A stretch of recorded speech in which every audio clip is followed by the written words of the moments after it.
Hi, everybody, and welcome to the Dr. Keith Darrow podcast. I am blessed today to have with me and to have with all the listeners out there, Dr. Rhee Nesson, who started her own practice. She's been an audiologist for a few years now. I don't want to age you, Rhee, but she has been providing excellent hearing healthcare in the New York, New Jersey area, opened her own practice recently. Dr. Rhee, welcome to the show. Thank you so much, Keith. It is a pleasure to be here, and I'm excited to dive in. It's great to have you on here. So I would love for you to tell a little bit of your story, because on the surface, I have to ask you this. You opened a private practice during the pandemic. Are you nuts? Like what were you possibly thinking? And look, I guess I'm going to ask you, one, if you're nuts, and then two, I have to say congratulations, because you're still open, and I actually think you're thriving. So tell me tell me that story. So I remember my mom always had a picture on her cork board that said "Make lemonades out of lemons." And for me, starting a practice had always been a dream of mine. I always wanted to do this, and in March of 2020, when the world shut down, I had an opportunity to start anew and spend the downtime that everyone in lockdown, if you will, kind of did. And I started Hearing Doctors of New Jersey, and and really got to spend the time to think through the best practices. So I am a little nuts, but good nuts, because I just knew that there was a better way to care for patients than the current model of care. And I just broke it down and started fresh. And that's kind of how Hearing Doctors of New Jersey came about, and also how the proprietary H.E.A.R method came about, which is how we deliver care differently to help our patients struggling. Yeah, that is awesome. And I definitely want to get into that H.E.A.R method, the sort of the call to action at Hearing Doctors of New Jersey. But I want to I don't want to lose sight of that entrepreneurial spirit, that person who says, I mean, you really just had the perfect phrase.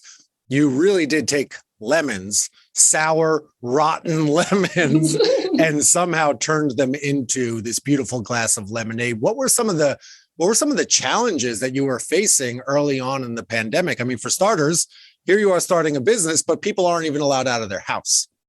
Right. So I would definitely say I'm always the optimist. So despite all of us being locked down in the house and having two kids who are trying to navigate virtual school without even real computers, being the challenges that I had were, I'm going to sound kind of, I guess I really didn't have challenges, because I just had the opportunity, when no one else was doing anything as well and everyone was shut down, to really take stock of what we do and how I deliver care and really change it and make sure that we're doing things differently. I knew on the horizon that the landscape of hearing care has been changing for a long time. Right. And I'm aware of those changes, but I also think it's important to be different, because just to open up another practice that helps people hear and sells hearing aids, that's never been what we do. We're never the widget. People have known that I don't approach hearing care that way for a long time. So I think that's why you and I, when we sort of first bumped into each other, even though it was a virtual bump, I think we sort of hit it off right away in that, and you use the W word also, which is the widget, right? Right. It's not an insult. It is what it is. It is a widget. It is a highly advanced piece of computerized technology that means nothing unless actually fit, programmed, prescribed, whatever word you want to use. Yep. If it's overseen by a hearing healthcare professional. And so without that piece, it really is it's just another piece of equipment that serves no purpose without the hearing healthcare provider. So that's excellent. And look, you may not see it, Rhee, because we don't often see our own qualities and talents, but the fact that you could say during the pandemic, it wasn't a challenge. You looked at it as an opportunity. And I think that that's not what every person sees a challenge as. They see it as a challenge. They see it as a struggle. And I'm sure you had struggles, but again, your optimism, your outlook was, this is an opportunity to really make change in my life and to do something great for you, for your children, for your husband, for your community. And so really, I mean it when I say kudos to you. That was a bold move that I'm not sure a lot of people would have said, yeah, now's the right time. I mean, if you went and asked a financial advisor, did you ever have that conversation? Did somebody ever say to you, you are nuts, don't do this?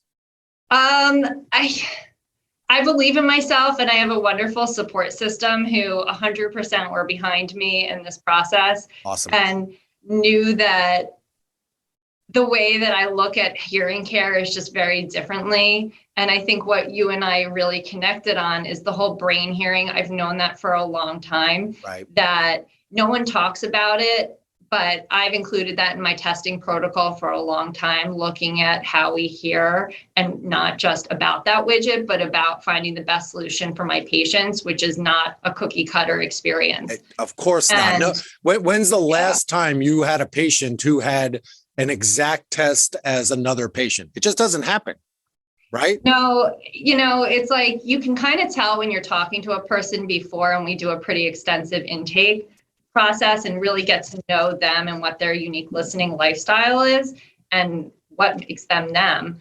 But when you can tell what the audiogram is going to be like, just by talking to somebody, but it's really how their brain is going to hear. And I don't know. I mean, I had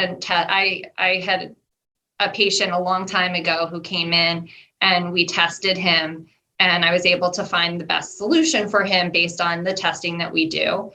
And then he actually sent his identical twin brother to me. And I was like, oh, this is going to be a good one, because this is like my research cap. I'm like, yeah, of course. And he ended up with a different hearing solution. So you would think that, okay, well, if we did all this testing and we figured it out, and then we applied it to the next person who should be a carbon copy, but clearly isn't. Right. And so that's right. And there's your point, which is genetics play a massive role in what happens to the ear as we age.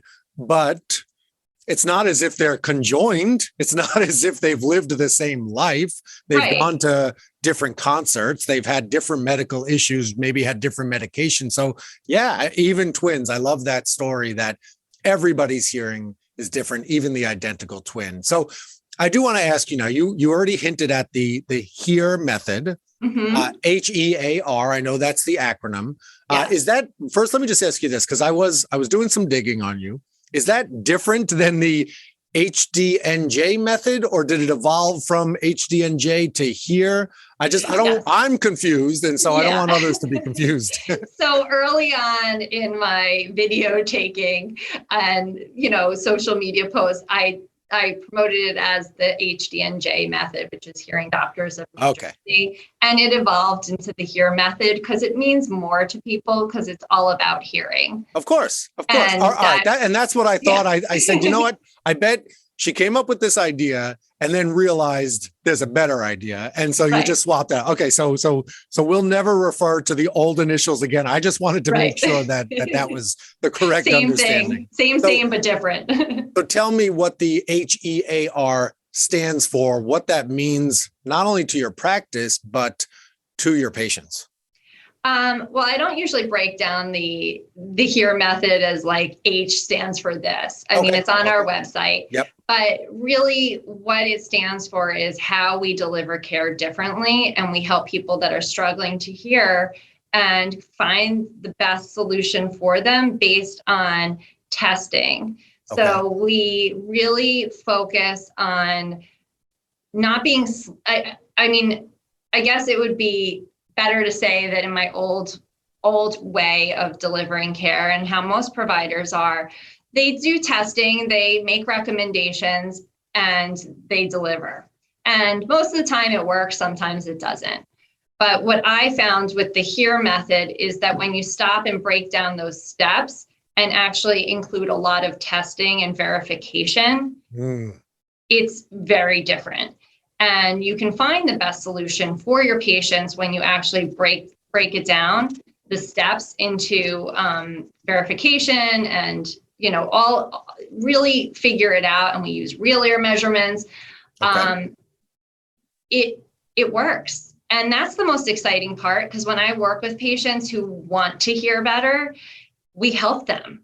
And but what is, I guess I'm trying to wrap my hands around what is this proprietary H.E.A.R method, right? I get the sense that it's in your head. You know exactly what it is. You know how it makes you different and how it helps your patients. But you don't have to give me the H.E.A.R, but what is your step-by-step process so that others can learn that really, right? What the ivory tower is telling us is the testing protocol is old. It's junk, dare I say, and it's really not serving the patients. And we need a better way to serve the 42 million people who are living with untreated hearing loss. So dive into some details if you don't mind. Okay. So you really want to get into the nitty gritty without giving away the special sauce. So it really focuses on the brain hearing connection. And I've understood that for a really long time, that in quiet, most people don't struggle, or maybe they struggle a little bit, but when they hear it in noise, that's where things change. And it becomes much more evident that when you're hearing in noise, that's when everything kind of falls apart and people truly do struggle. So it looks at how we hear in noise, and through that test results, we're able to determine what the best hearing solution is for our patients, but only through testing can we really figure it out. So it's not just a widget, it's what's the best solution. And without that testing process, it's you can't figure it out. It's just like a roll of the dice. Okay. So then here's my summary then, and tell me if I'm making sense. Yeah. It's proprietary. There's special sauce. There's some special ingredients that we don't openly share, which is fine. But it's rooted in both qualitative and quantitative metrics that prove our patients are hearing better, that verify our patients are hearing better, which is way better, dare I say, than, 60% of hearing healthcare providers who still say, so how does it sound? It sounds good. Great. Go about your life. Right. And then that's the truth, Rhee. There's 60. It is the truth. 40. I'm getting my numbers mixed up. Nearly 40 to 50% of private practices still don't do real ear verification. I know. And I was one of those practices for a really long time. I just didn't believe in it.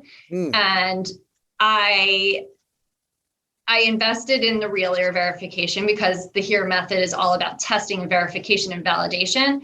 And I had a patient that came in. It was somebody that I had seen in my old office, and she found me online and she's like, I want you to help me. And I was like, oh God, this is that person that used to come into my old office and be like, the hearing aids, they just don't sound right. And I'd adjust it, and then they'd still just not sound right. And she'd be back and she's like, I can't hear it, whatever. Yeah. The old, I'm going to go up 2 at the high frequencies, down 1 in the mid, and we'll keep our fingers crossed. Right. And it was like, it was just so frustrating. And I was like, oh, she's back again. I can't help her. I don't know what to do, whatever. And so she called my office, and I was like, here we go again. Like, she found me. Oh no. So she came in and I adjusted her hearing aids. And actually at first I just saved her settings, and I was like, okay, we gotta keep that. Yeah. Right. And then I said, if you're struggling, let's try something totally different. I invested in this real ear verification. I'd like to just start over from scratch, and we're going to use the verification method to fit you with the hearing aids and see if anything's different. And I was like, my bar was like here, right? So I did it, and she was like, oh, it sounds different, whatever. I was like, wear them. And I know you're going to call me, so you come back in a week. And she came back in a week, and I almost fell off my chair. She was like, these sound great. And I was like, I'm sorry, I don't believe you. And I was like, Nope, I'm going to be there's on got the to be floor something for a wrong. few There has to minutes be because something wrong. I didn't think that it was in her ability to actually say, these sound great. Like, I just didn't think that that was ever going to happen. And I realized then and there that like there is truly an importance to that verification and the real ear fitting, because no two ears are alike, right? Right. Of And course. part of the algorithm that the manufacturers use is an average adult ear. And I've never seen an average adult ear. I've never seen an average patient. I mean, ears go this way, they go this way, they go up, Right. They go every direction. And that really influences the sound that's heard. Of course. And I don't blame the manufacturers. Their job is to do the average, and they leave that at the doorstep. And now it's our job to do something other than just what they told us to do, other than just the average program, which is what is going to happen to people who invest poorly, I think, in over-the-counter technologies. They're going to get an average, probably below average experience, because there's no way you can mass produce something that's customized to your medical condition. It's literally not possible. I'm not knocking anybody for doing it. I think increasing access and affordability is the key to helping more of the 42 million people, but not by misleading, not by just saying, hey, then, go pick it up at the store. That doesn't work with glasses. It doesn't work with braces. It doesn't work with healthcare, right? My joke has always been, would you go to Costco for a colonoscopy? Right. No. Well, I think for me, and the way that I try to educate people, I do a lot of social media, I do a lot of videos, because I do think that there's so much misinformation out there, and we're just, I don't want to say a small part of it, but like our industry isn't really helping the situation. And when you start looking at how we hear, because we hear with our ears, but our brain is what processes sound. When you start putting a pair of hearing aids on somebody, there can be a huge difference in the devices, because they all have their own proprietary algorithms. And if you're not fitting them with the right hearing aid, it can actually make it worse. And now I got to ask you a business question, because you're teasing the heck out of me and everybody who's listening. No, it's okay. It's okay. It works. And I'm not going to ask you again, what is it? But I am going to ask you, what is your plan? What is your vision with the H.E.A.R method? What is your hope? I mean, you can't have something amazing and keep it to yourself. That's just selfish, Rhee. I'm sorry. So what is your big picture plan in terms of getting it out there, whether it be licensing? I don't know. What is the plan? So my goal is to help other practices and incorporate the H.E.A.R method through, like licensing, so that I can teach them what to do and how to do it right. And they can be certified as a H.E.A.R method provider. And they can contact me. But really the goal is, and I know I've been teasing it out because I really don't want to give away the special sauce. It's okay. But when I tell you, like, I love what I do, and I think that kind of comes across. I'm very blessed to be able to come into work and help people struggling. I wish that I could help so many more people who are struggling with their hearing. And I'm kind of sitting on this data, and the way that we hear is with our brain. It is not with our ears. And when you start looking at it that way, and you start addressing people's hearing through testing, you really can change people's lives. Absolutely. There is such a misconception, and I don't even think the hearing aid companies even realize that Starkey may sell the best hearing aid and gets consumer, whatever awards it gets.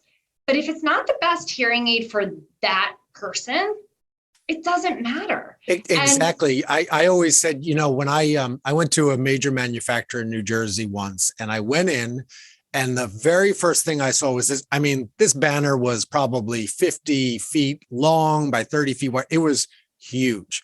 Mm-hmm. And it said something to the effect of, I'm going to paraphrase, our widget's 100 times faster than their widget. Who cares?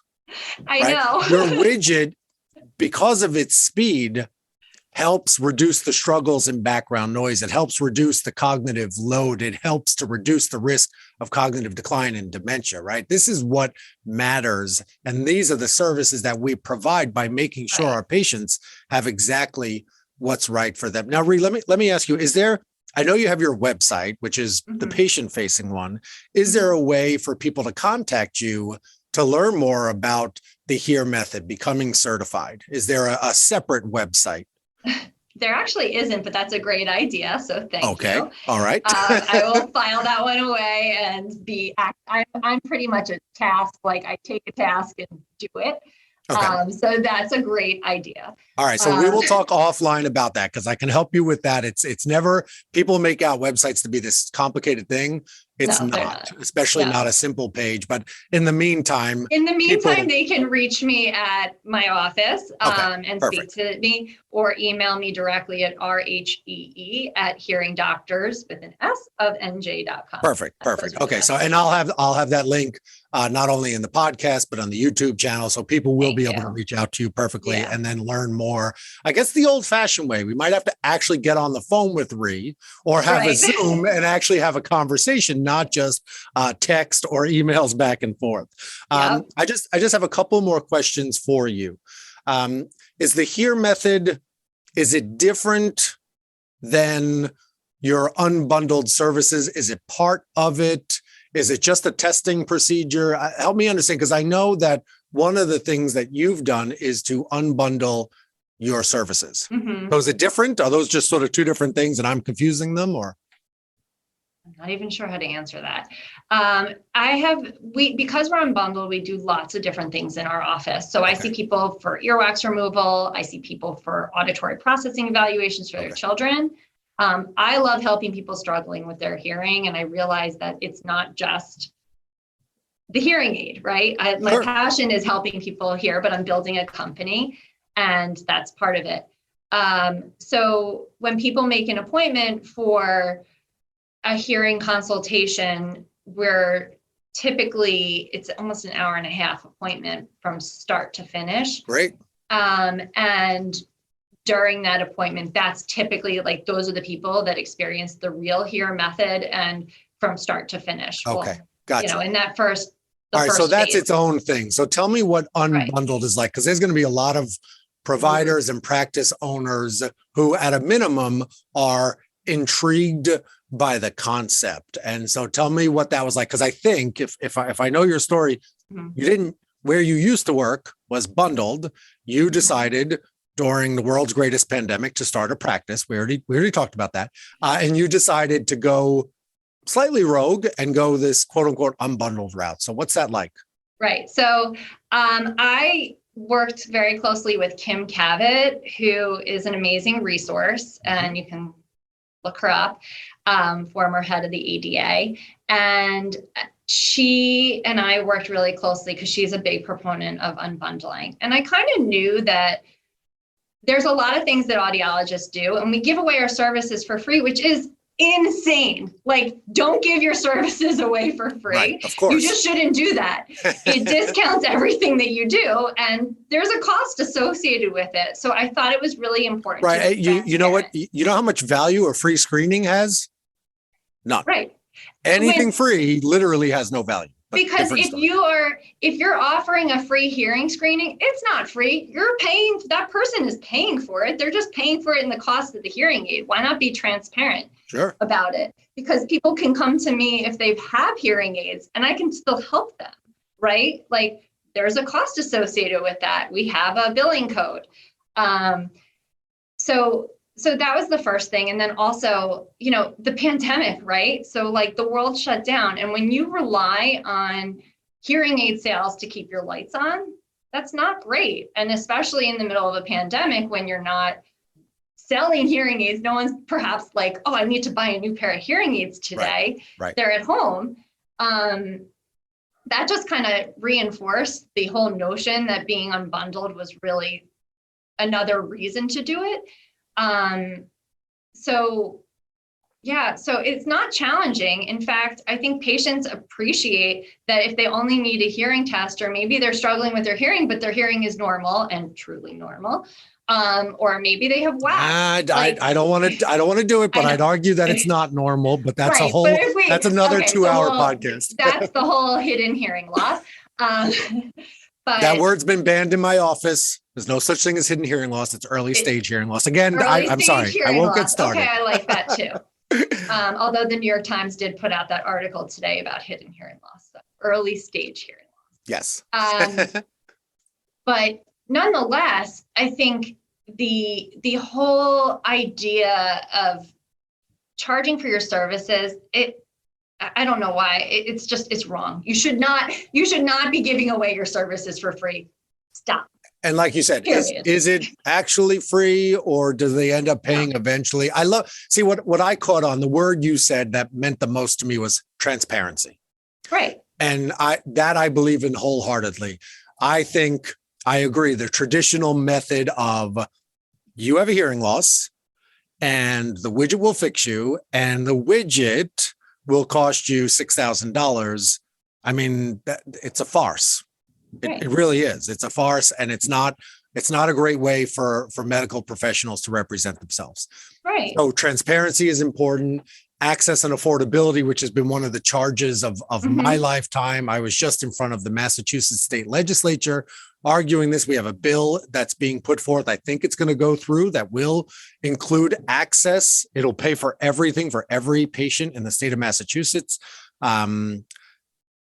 But our method is a little different. We have more of a monthly subscription type program. We have a treatment program. But I love what you're saying, which is in your situation, being more of a generalist where you're working with kids, APD, I think it's great that you have this transparency factor. And that to me is really the take home message, however you do it, right? Subscriptions, memberships, unbundled. The point is we need to help more people.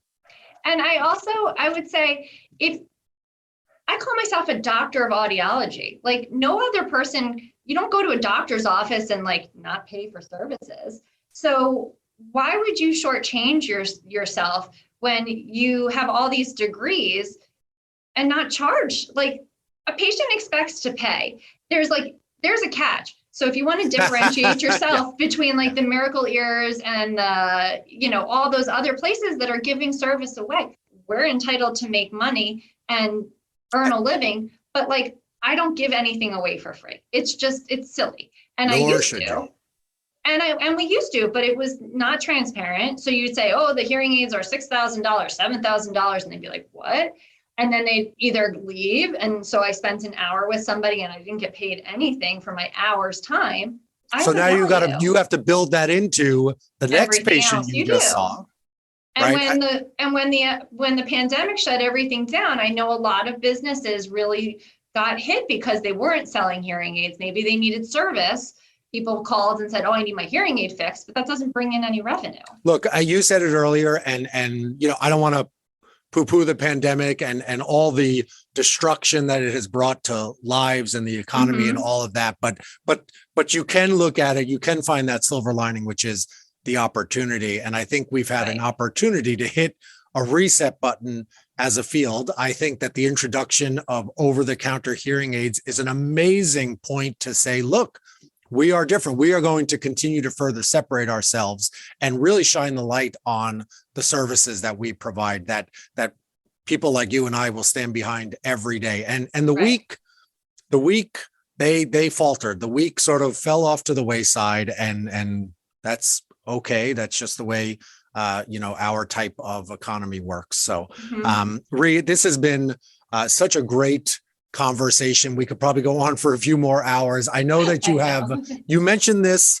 so I want to give it a little plug, right? You do a lot of social media, which is great. You do a lot of videos. You're very active. I think a lot of people in hearing healthcare can learn from you. They can go to your YouTube channel and they can see, look, it's not about needing this beautiful office with a perfect camera. It's just about getting your message out there. And I would imagine that has really been the driving force for growing your business during a pandemic. Is that fair to say? It definitely is. I mean, it's free. Social media is free. It takes There's a no little, other way to say it. It has a personal toll and Yes. personal cost. Yes. But you just get a good cell phone and just start taking videos. I mean, I have a ring light and that's it. And I just take them. Yeah, there you go. $15 ring light. There you go. Yeah, it's If really you're really not going to hard. spend some money, you just can think about what you're going to say and, say it and then exactly put captions on it. So, yes. So, Dr. Rhee Nesson, thank you so much for spending time with us today. I truly appreciate it. I know our listeners are going to love listening to this conversation. Many people are going to want to learn more about the proprietary special sauce H.E.A.R method. But I got one last question for you. What is your favorite movie? Ooh, I was prepared for this one. Come on. You've been cheating and watching the other podcasts. So my favorite movie is ironically something, because this is what we do. It's called Sound of Music. And this is the time of year when Sound of Music. Wait, like the Sound of Music? Like Do, Re, Mi? The Sound of Music. Okay. Like the hills are alive. The hills are alive. Awesome. I love it. I was exposed to it. I'm not going to say I necessarily watched it, but I was exposed to it a lot as a child, as it was my older sister's. I think if I asked her, she would say it's her favorite movie. So I've heard all the songs a lot. I have seen it in the background. I'm sure as a child, I watched it often. So I'm on board with you. Great movie. Dr. Nesson, thank you so much for your time. My pleasure. Very grateful for you being here today. Take care and keep kicking butt and striving towards excellence in audiology. Take care. Bye.